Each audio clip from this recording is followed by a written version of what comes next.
Welcome, you're watching Explosive Exclusive. I'm Padmaja Joshi and today we come to you from Bengaluru, which is one of the areas along with several others from across the country which are now counting down to phase 2 of polling.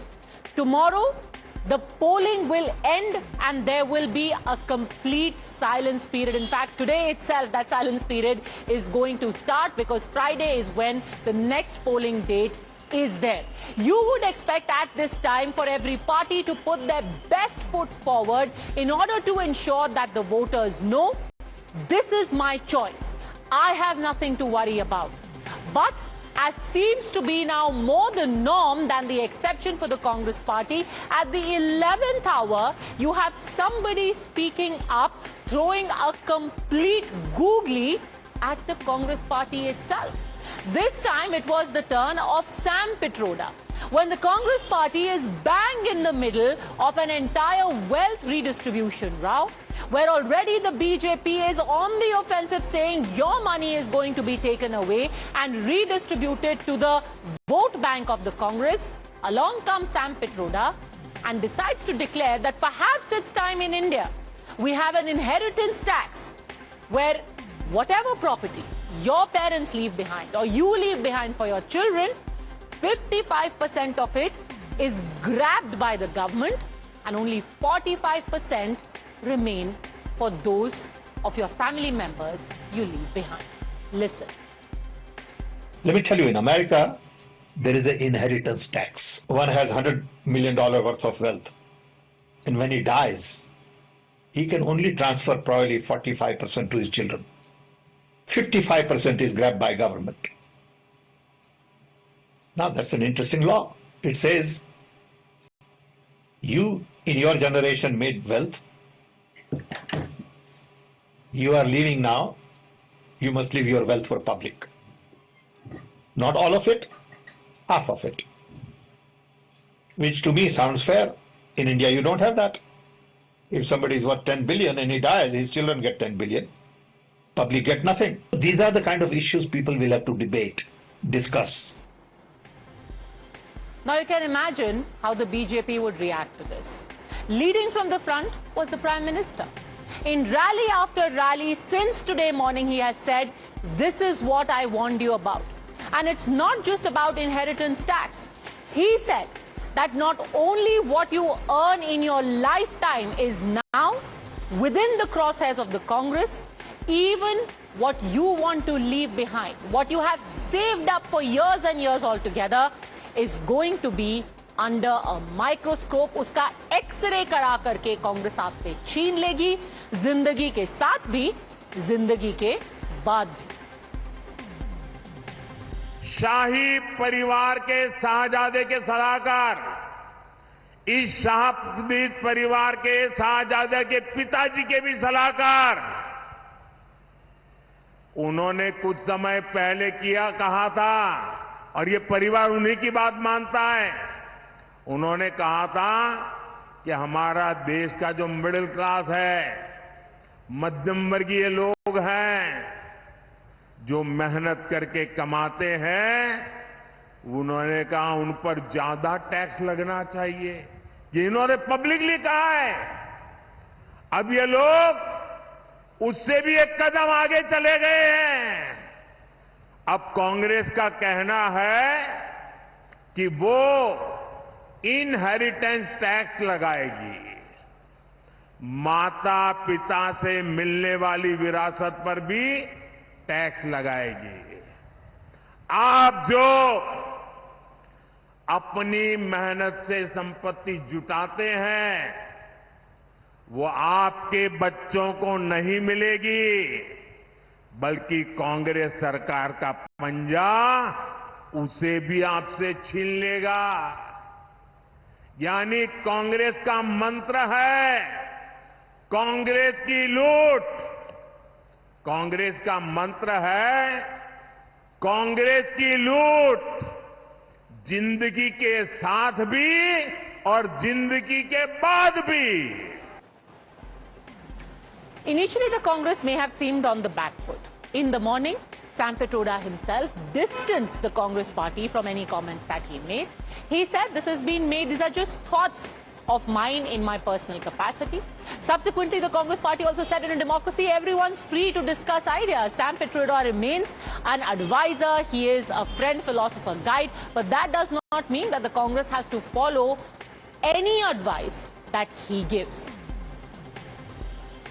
While he is free to say whatever he has to say on issues on which he feels strongly, it's not always that he reflects the views of the Indian National Congress. And on this particular issue also, he is not reflecting the official position of the Indian National Congress. But I think what is happening is his comments are torn out of context and they are being sensationalized in order to divert attention from the Prime Minister's deliberate, mischievous and malicious, poison-ridden campaign. A desperate Prime Minister, a nervous Prime Minister, is trying to divert attention away from the real issues and sensationalize comments of people like Mr. Pitroda. It is nowhere the Congress's policy to have a tax like that. The Congress definitely believes there needs to be equitable distribution of resources, but the Congress does not believe in taking away from people and giving it to the others. The Congress believes in creating an atmosphere, creating a policy landscape, creating opportunities. इसकी पहली बार चर्चा अरुण जेटली जी ने, दिवंगत अरुण जेटली जी ने, भगवान उनकी आत्मा को शांति दे, उन्होंने की थी. The Congress is distancing itself, but will it have any effect on the fortunes of the party and on the elections itself? Joining us now is political and economic commentator and editor of Tughlaq, Mr. S. Gurumurthy. Mr. Gurumurthy, first up, the Congress is saying, why is this an election issue? It is Mr. Pitroda's thoughts. We haven't implemented. It's not in our manifesto. It's not easy for the Congress to escape, because they talked about wealth survey and redistribution of wealth. And Rahul Gandhi said that, we have only said we will do the survey.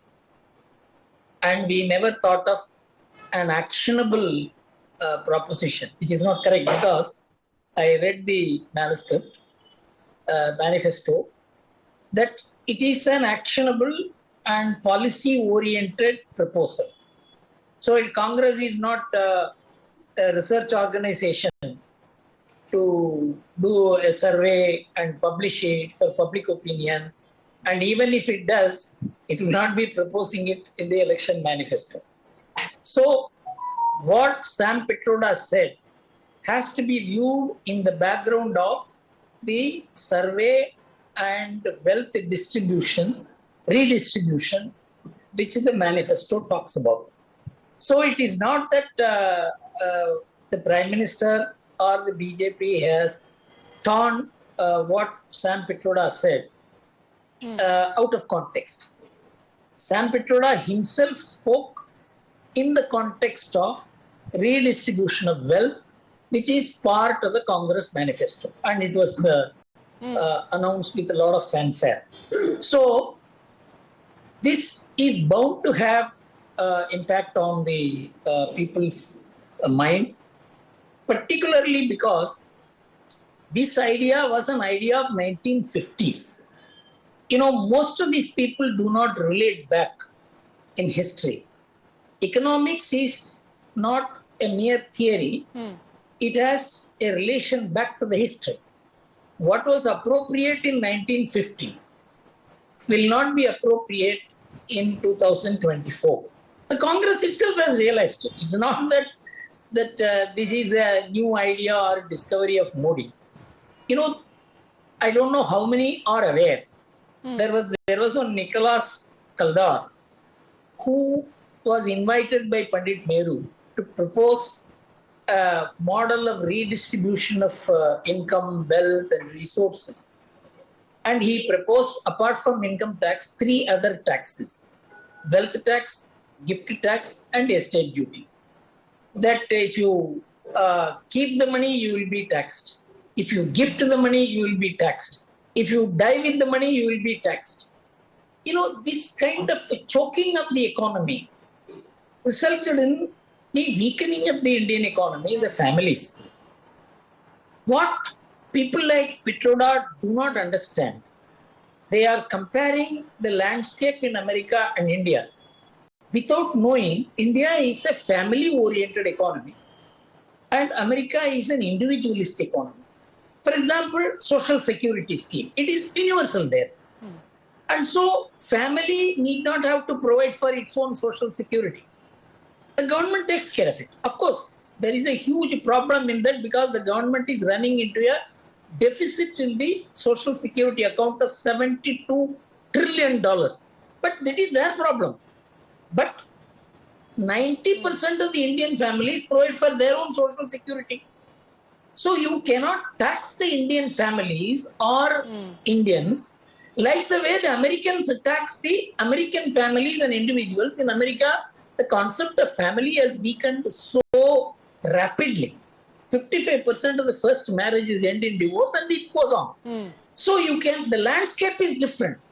So for Sam Petroda to draw a parallel between America and India and he is the mentor, philosopher and guide of the Congress, it shows the Congress is running out of ideas.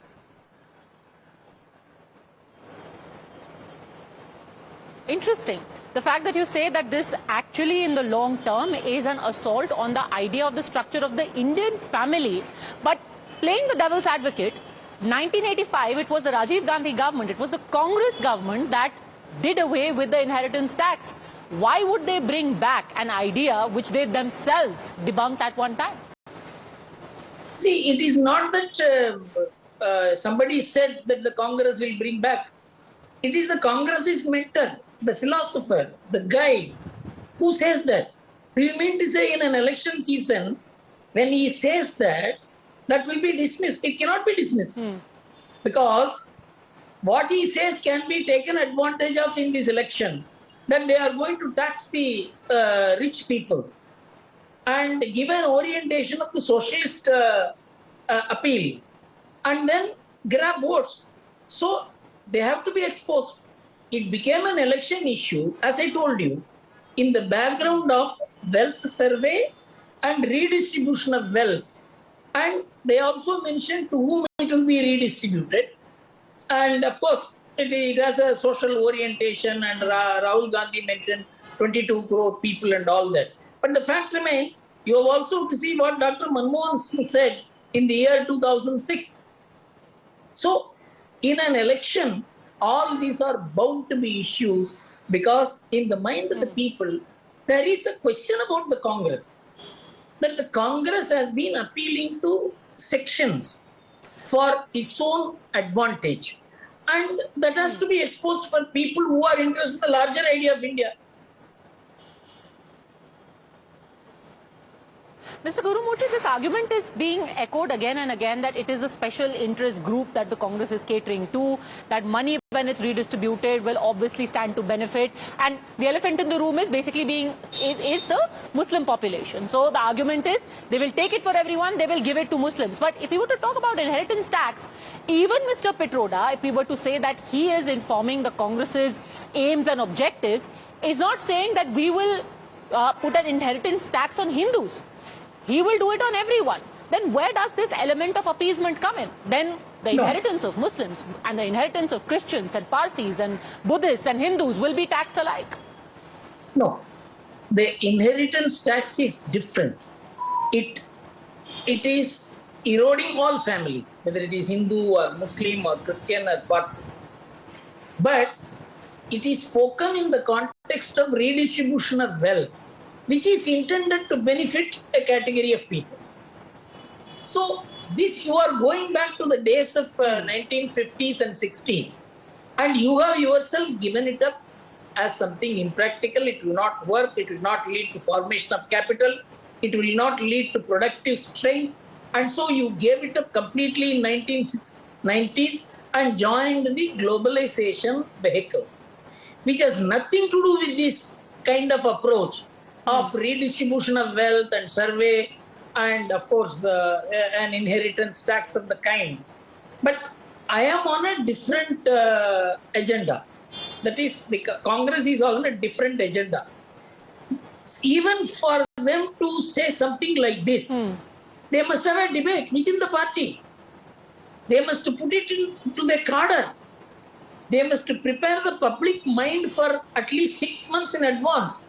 You cannot give an emergency notice of such a large issue of U-turning the country after 30, 40 years and say that this is something which should not be commented.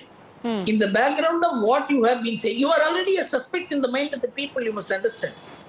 Congress is a suspect in the mind of the people. Okay. Because it has been overemphasizing, whether it has done or not, orally it has been promoting certain sectional interests without applying rational thinking or logic. So you are a suspect. And when you say this in the background of all this, naturally it will become an election issue, not in the sense in which you want it, in the sense in which you won't want it. But then there are also examples of how ministers in the BJP, Jayant Sinha, former MOS Finance, for example, has also mooted the same idea that there should be an inheritance tax. So if we are looking at Sam Pitroda as an example of the Congress's economic policies, how can Jayant Sinha, who was an actual minister, be disowned? Does he I am know not then saying what the this Modi is government's policies are? I am thinking not of? saying that's what I told you. I am not saying this is an idea which should not be discussed. I should have been discussed 6 months in advance. Somebody, you see, I write an article and then on that basis some discussion takes place. That has nothing to do with an election. If even a minister talks outside the context of an election, it has no meaning. It's only an opinion.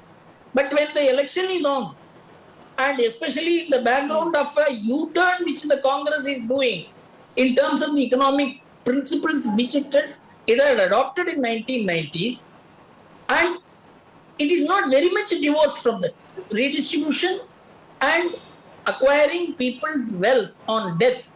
There is an interlacing, because when it goes into the hands of the government, the Manmohan formula that the first right over this will go to XYZ, there is a link. So when you make this proposal, when the election is on, to say, no, this is like some Jayant Sinha or Arun Jaitley saying it 5 years back, I think it is a very, it's an easy escape. That's not correct. It's not just an opinion, especially in the context in which it is made. Okay.